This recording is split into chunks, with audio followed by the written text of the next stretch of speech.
شروع اللہ کا نام لے کر جو بڑا مہربان نہایت رحم والا ہے۔ ناپ اور تول میں کمی کرنے والوں کے لیے خرابی ہے۔ جو لوگوں سے ناپ کر لیں تو پورا لیں، اور جب ان کو ناپ کر یا تول کر دیں تو کم دیں۔ کیا یہ لوگ یہ نہیں خیال کرتے کہ اٹھائے بھی جائیں گے؟ یعنی ایک بڑے سخت دن میں، جس دن تمام لوگ رب العالمین کے سامنے کھڑے ہوں گے۔ سن رکھو کہ بدکاروں کے اعمال نامے سجین میں ہوں گے، اور تم کیا جانتے ہو کہ سجین کیا چیز ہے؟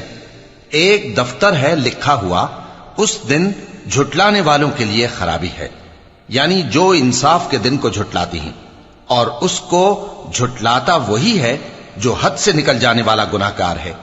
جب اس کو ہماری آیتیں سنائی جاتی ہیں تو کہتا ہے یہ تو پہلے لوگوں کے افسانے ہیں۔ ہرگز نہیں، بات یہ ہے کہ یہ جو اعمال بد کرتے ہیں ان کا ان کے دلوں پر زنگ بیٹھ گیا ہے۔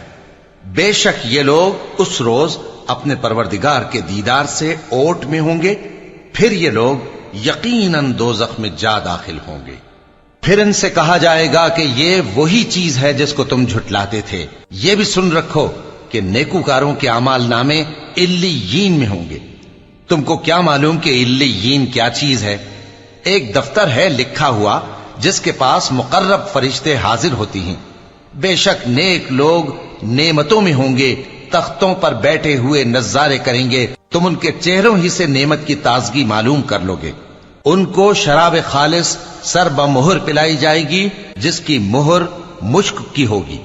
تو نعمتوں کے لیے ریس کرنے والوں کو چاہیے کہ اسی کی ریس کریں، اور اس میں آب تسنیم کی آمیزش ہوگی۔ وہ ایک چشمہ ہے جس میں سے اللہ کے مقرب پیئیں گے۔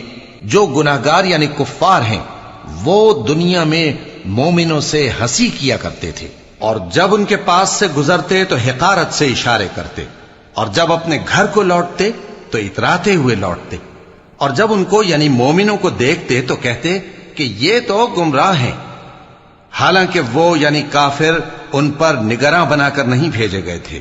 تو آج مومن کافروں سے ہنسی کریں گے کہ مسندوں پر بیٹھے ہوئے ان کا حال دیکھ رہے ہوں گے۔